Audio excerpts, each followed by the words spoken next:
Lihat, Yesus telah lahir. Dia, Sang Raja Damai, telah lahir ke dunia.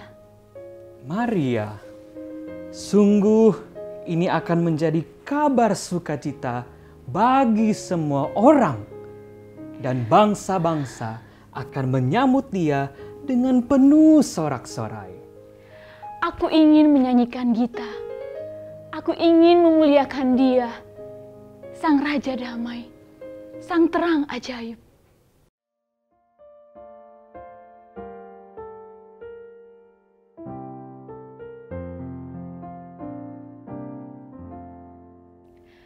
Kita surga bergema, lahir Raja mulia, damai dan sejahtera turun dalam dunia. Bangsa-bangsa bangkitlah dan bersoraklah serta bermaklumkan kabar baik, lahir Kristus terang ajaib. Kita sorga bergema, lahir Raja mulia.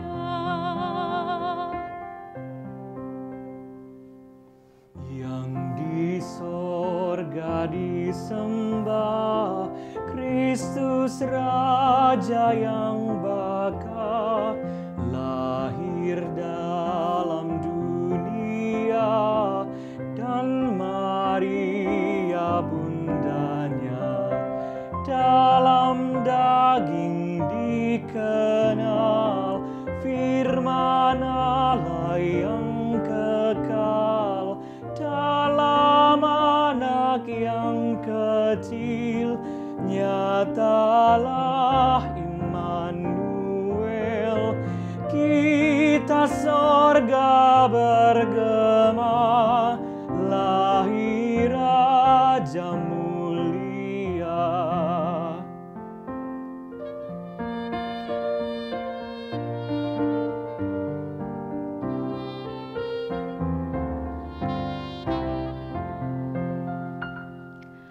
Raja damai yang besar, Surya hidup yang benar, menyembuhkan dunia. di naungan sayapnya Tak memandang dirinya, bahkan maut diterimanya. Lahir untuk memberi hidup baru abadi. Kita sorga bergema, lahir Raja mulia. Saudara-saudari, sungguh kita bersukacita. Tuhan Yesus Kristus, penebus kita, hadir di tengah-tengah kita. Kelahirannya menjadi simbol cinta Allah yang begitu besar kepada kita. Kelahirannya memulihkan kita dan semesta ciptaannya. Dan kelahirannya menghadirkan sejahtera bagi kita semua. Kita bergembira dan kita bersyukur atas cinta Allah yang tidak berkesudahan. Hai dunia, mari bergembiralah. Haleluya.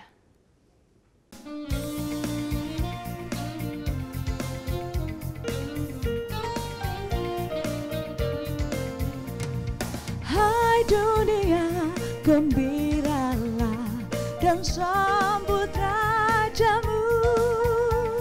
Di hatimu terimalah, bersama bersyukur, bersama-sama bersyukur.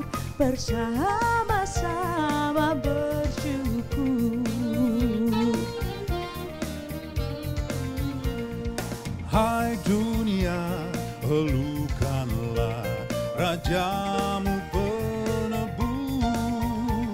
Hai bumi, laut, gunung, lembah, bersoraklah terus, bersoraklah terus, bersorak-soraklah terus.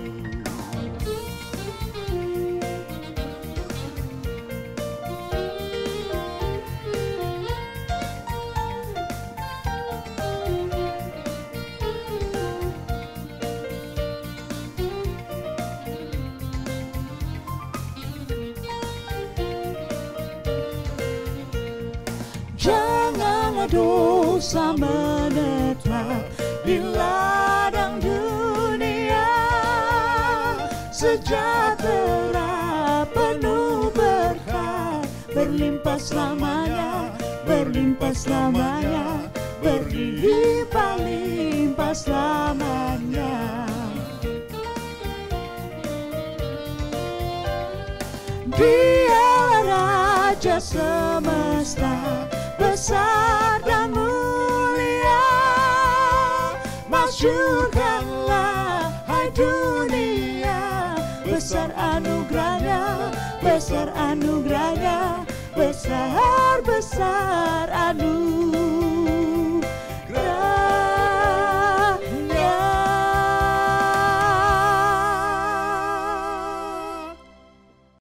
Pertama-tama, atas nama Majelis Pekerja Harian Persekutuan Gereja-Gereja di Indonesia, MPH PGI, saya mengucapkan selamat Natal untuk kita semua.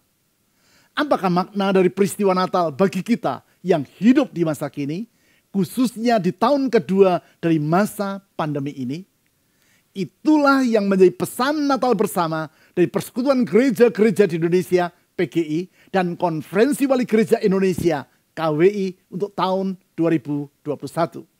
Pesan dengan tajuk Cinta Kasih Kristus yang Menggerakkan Persaudaraan, yang disusun dengan mengacu kepada teks di dalam 1 Petrus pasal 1 ayat 22.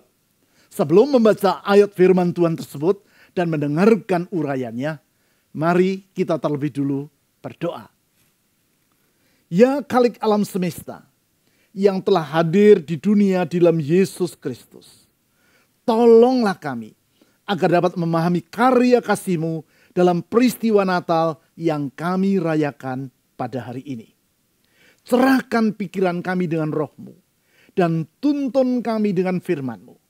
Di dalam Yesus Tuhan kami berdoa. Amin. 1 Petrus pasal 1 ayat 22. Karena kamu telah menyucikan dirimu oleh ketaatan kepada kebenaran, sehingga kamu dapat mengamalkan kasih persaudaraan yang tulus ikhlas, hendaklah kamu bersungguh-sungguh saling mengasihi dengan segenap hatimu. Saudara-saudari, di dalam ayat ini diutarakan tentang kasih persaudaraan. Kata yang mengingatkan saya kepada kisah tentang 3 orang yang terdampar di sebuah pulau yang terpencil. Suatu hari, mereka menemukan sebuah botol di pantai pulau tersebut. Mereka membuka sumbatnya dan keluarlah sesosok jin dari dalam botol itu. Jangan bertanya kepada saya, ayat Alkitabnya di mana Pak? Kan tadi sudah saya katakan bahwa ini hanya sekadar suatu alkisah. Si jin berkata, Tuan-tuan, karena kalian telah menolong saya keluar dari dalam botol, maka kepada masing-masing tuan, saya berikan kesempatan untuk mengajukan satu permintaan. Apapun permintaan tersebut pasti akan saya kabulkan. Orang pertama berkata, aku merindukan restoran steak di kotaku. Kembalikan aku ke kotaku. Nampaknya orang ini doyan makan sehingga yang ia rindukan adalah makanan kegemarannya. Si orang pertama diterbangkan jin ke kotanya. Orang kedua berkata, aku merindukan kantor tempatku bekerja. Kembalikan aku ke kantorku. Nampaknya orang kedua ini termasuk pribadi yang gila kerja. Sehingga yang ia rindukan bukan rumahnya, tetapi kantornya. Si orang kedua diterbangkan jin ke kantornya. Sekarang giliran orang ketiga. Ia berkata, kalau aku merindukan kedua temanku tadi. Kembalikan mereka kemari. Langsung si orang pertama dan kedua tiba kembali oleh jin ke pulau yang terpencil itu. Nampaknya orang ketiga ini memegang prinsip makan tidak makan yang penting asal kumpul.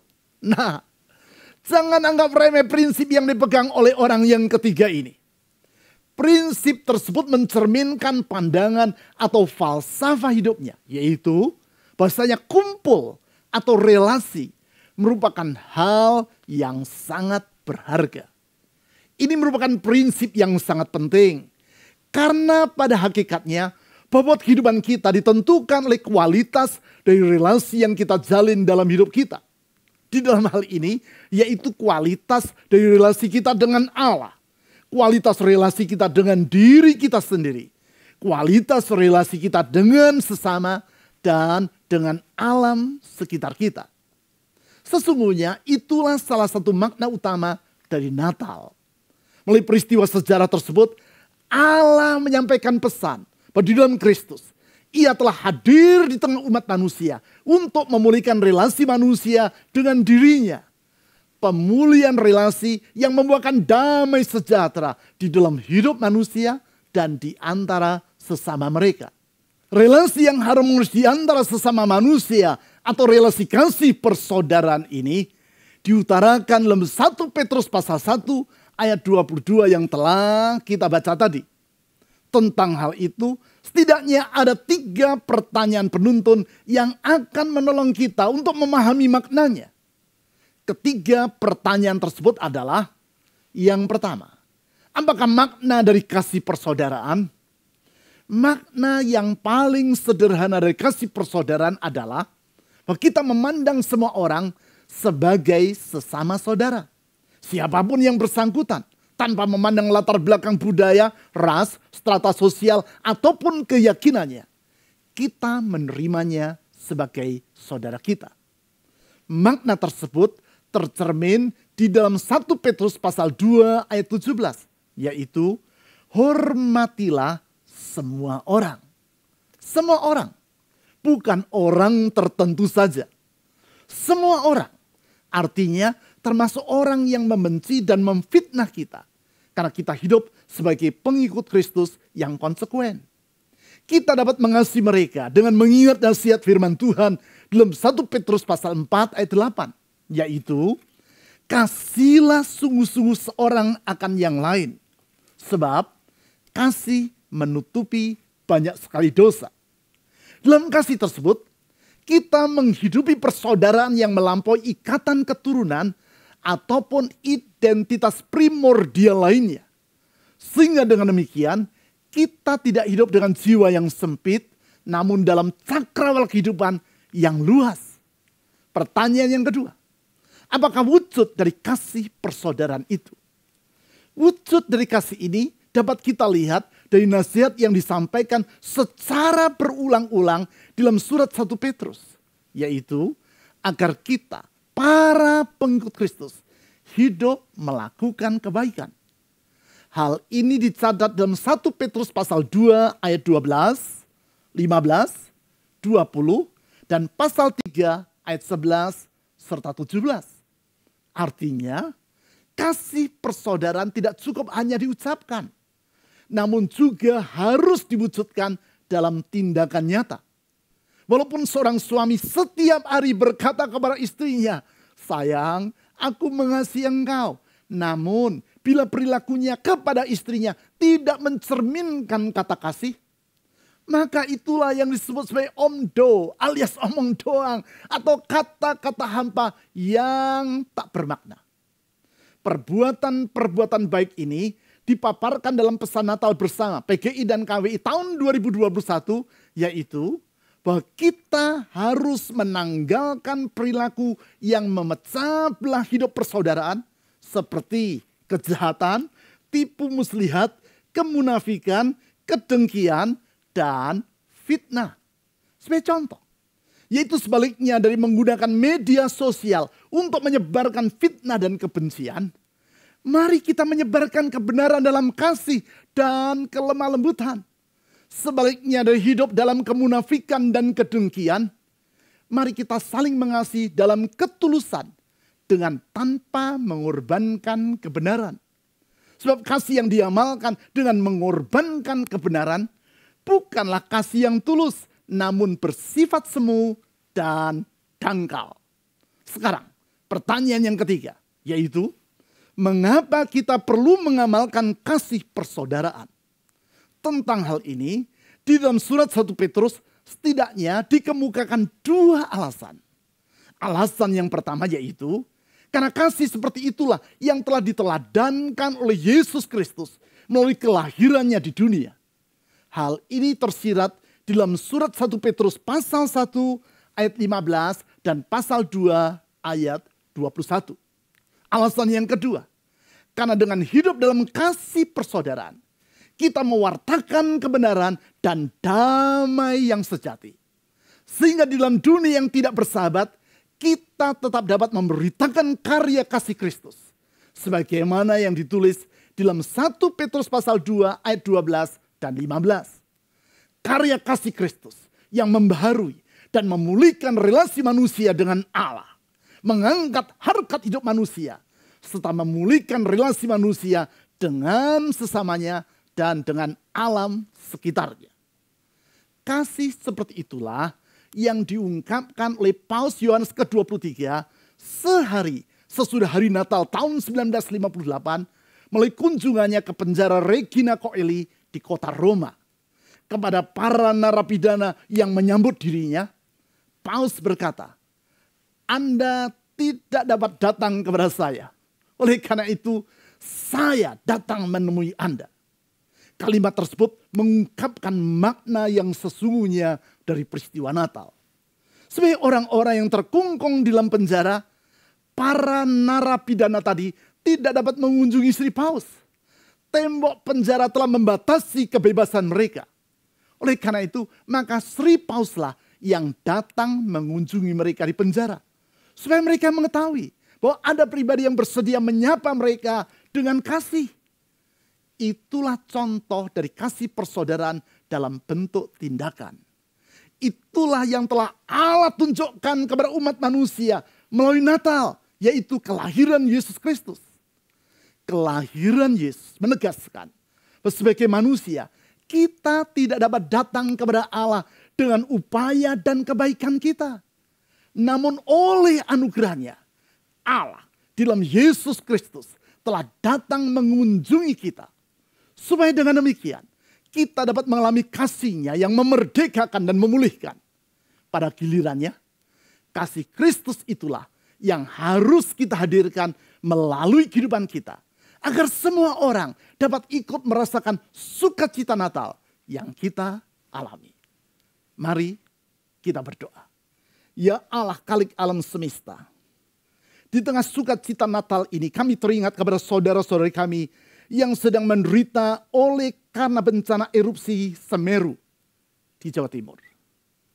Tuhan, tolonglah mereka. Kami teringat kepada saudara-saudara kami yang menderita karena pandemi yang melanda seluruh dunia. Tuhan, tolonglah mereka. Kami juga teringat kepada saudara-saudara kami yang menderita karena ketidakadilan, penindasan, dan pengabaian hak-hak asasi manusia. Termasuk mereka yang berada di Papua dan di berbagai daerah lainnya. Tuhan, tolonglah mereka. Kami teringat untuk saudara-saudara kami yang menjadi korban perdagangan manusia dan kekerasan seksual tanpa ada yang membela mereka. Tolonglah mereka. Kami berdoa juga untuk pemerintah kami. Berikan hikmat pada para pemimpin kami agar dapat melaksanakan tugas dan tanggung jawab mereka dalam menyejahterakan rakyat. Kami juga berdoa untuk aparat keamanan TNI Polri yang bertugas untuk menjaga ketertiban dan keamanan negeri ini. Tuhan, tolonglah mereka. Kami berdoa untuk umat-Mu yang sedang merayakan hari kelahiran-Mu pada hari ini. Kiranya sukacita Natal memenuhi hati mereka. Kami berdoa juga untuk gereja-Mu. Pakai gereja-Mu sebagai terang di tengah kegelapan dan garam di tengah kehambaran. Supaya karya kasih Kristus dapat diwartakan melalui kesaksian hidup umat-Mu. Kepada-Mu ya Allah. Dan di dalam nama Yesus Kristus, Tuhan dan Juru Selamat kami. Kami telah berdoa. Amin.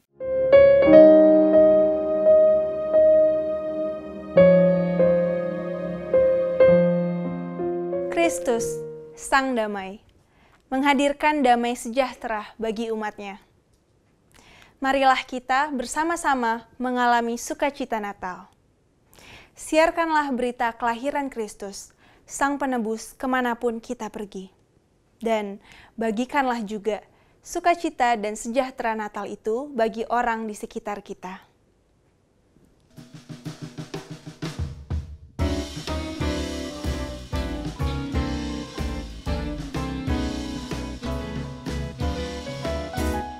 Hai, siarkan di gunung, di bukit dan di mana jua. Hai, siarkan di gunung, lahirnya Al-Masih. Oh hai, siarkan di gunung, di bukit dan di mana jua. Hai, siarkan di gunung, lahirnya Al-Masih. Di waktu kaum gembala menjaga dombanya, terpancar dari langit cahaya mulia. Oh, hai, siarkan di gunung, di bukit dan di mana jua. Hai, siarkan di gunung, lahirnya Al-Masih.